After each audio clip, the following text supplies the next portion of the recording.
Hello, I'm Frances from Homestead, and our tree order has arrived.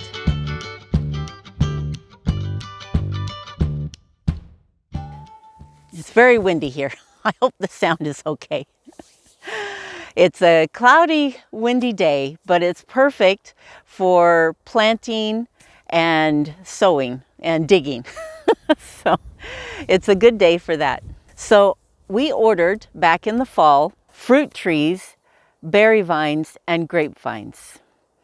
And we have waited the long winter, anxious for their arrival.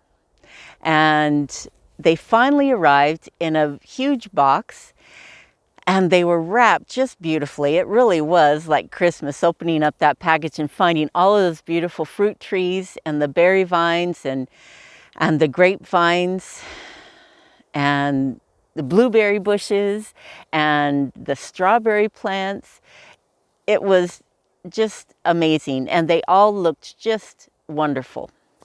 We chose to purchase from Raintree Nursery here in Washington. We chose to get fruit trees that were semi-dwarf, dwarf, and mini dwarf because we felt the smaller trees would be easiest for us to handle as far as pruning, picking, and their total care.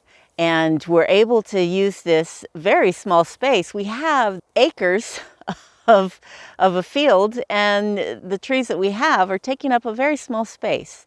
Even though they're 10 feet apart from each other, it's really amazing how little space they take, and I'm just very grateful. It'll be the easiest to maintain and take care of. So let me introduce you to the trees that we chose. This particular tree is a pluot, and there's 4 different types of pluots. Now, a pluot is a combination of plum and apricot. They really are delicious. I've tried a few different ones, and they're just really yummy. Here on the homestead, not everybody loves plums, but a combination of plum and apricot is really good. And there's 4 different varieties, so we get to try out and see what we like the best. But we have chosen to purchase several combo trees, just so that we don't have to have so many trees, but we'll have lots of variety. This small little stump is our elderberry. I'm really looking forward to this. We picked elderberries along the road this past fall, but now we'll have our own. Here is another combo. It's a pear. We have 4 different pear varieties here.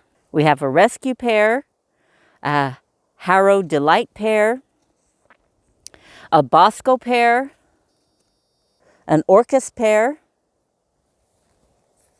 and a Houblon.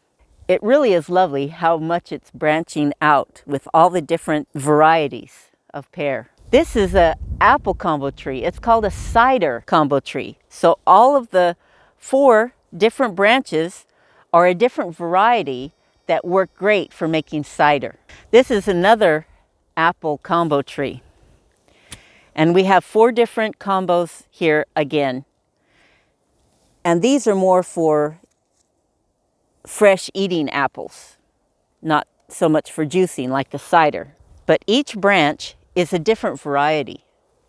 And so we get to try them and see which ones we like the best.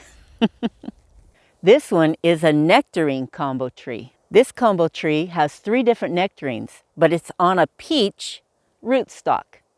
So if anything happens to our beautiful, they're already starting to bud out. It's pretty exciting. If anything happens to our beautiful grafted nectarines, we'll still have a peach rootstock that hopefully would survive. This tree here is a cherry tree. It's not a combo. It's called Black Gold. It's the largest tree of all that we received. And it's already got buds coming out. It really is exciting to see these trees and how well they're surviving. Now, besides the pluot, this is my most favorite. This is a Rainier cherry. Oh my goodness. I absolutely love Rainier cherries. And I'm so excited to be growing a Rainier cherry here on the homestead, and I can't wait for when it produces. The Pluot and the Rainier cherry are my personal favorite, but I love all fruits, so I'm pretty excited about all of them that we have here. When we were planting the trees, we dug really nice deep holes and we filled them with compost that we had made from the manure from the stockyard, wood chips that we had made, plus the native sand that we have here. And we started this back in the fall, and we've watered and mixed it, and it's turned out to be a really good compost. So when we planted the trees, we filled the hole with water, we put in the compost, and then I also added blood meal, bone meal, and azomite as additives for the soil.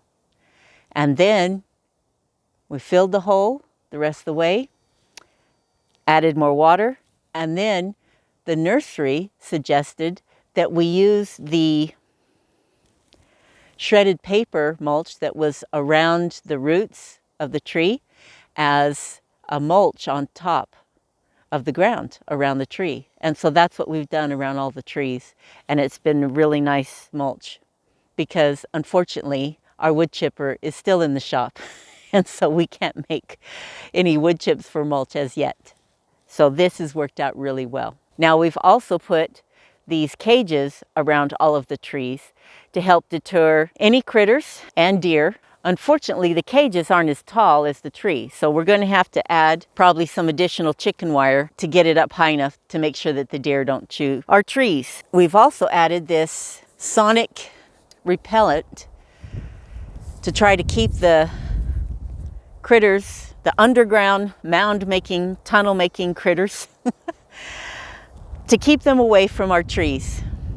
It's been working pretty good. I'm pretty happy with the results so far. Now, as I said in the last episode, we also prepared this space for our grapes. We ordered 3 different types of grapes, 2 vines of each. We have 2 red seedless grapes. They are supposed to be hardy for cooler temperatures. It's called Candidus. Then we have 2 green seedless grapes called Himrod. And then our last 2 grapevines are Concord purple grapes. Now they do have seeds, but the Concord is mostly going to be used for juice and jellies, that sort of thing. Now we also have 2 salmon berries. When we were staying for 6 months on Whidbey Island here in the Puget Sound of Washington, we first discovered salmon berries. And they're basically a yellow raspberry, but they're so sweet and they're an early producer. So I'm very excited to have some salmon berries. We now also have 7 blueberries. We already had 3, and now we've added 4 more. So we've got 7 total of the blueberry bushes. And the hope is to get a total of 21. These particular blueberry bushes are early producers. And so we want to get a row of mid and late producing blueberries.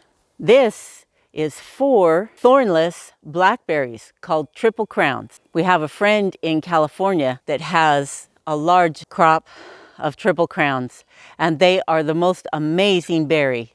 They are huge and sweet and just delicious. Here we have 4 boysenberries. Boysenberries is what we had when I was growing up. And they're a thornless, kind of a mix between a blackberry and raspberry. They're just so yummy and sweet. Here we have 4 raspberries. I am so excited about raspberries. They're supposed to produce the first year. We'll see.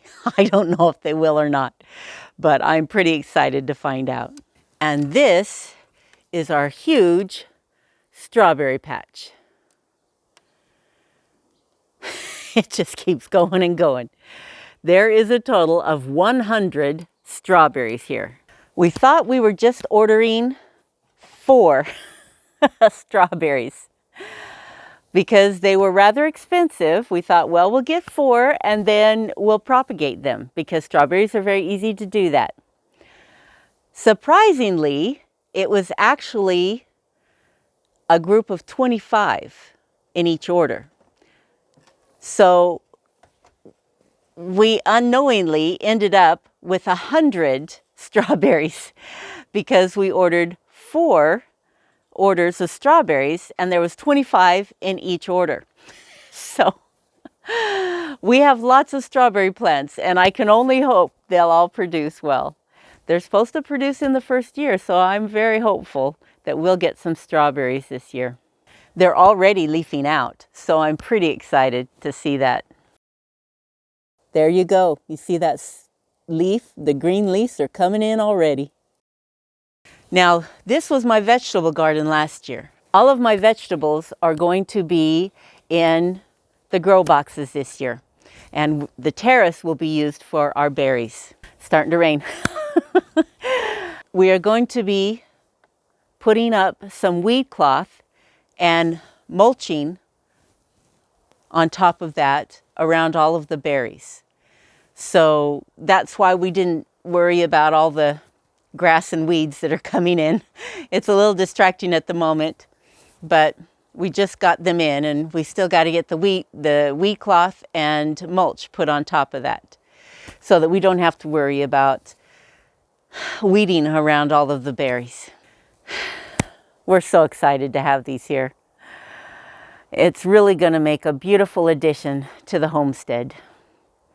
Thank you so much for joining us on this journey. I'm so grateful for you. Please like and subscribe. Until we meet again.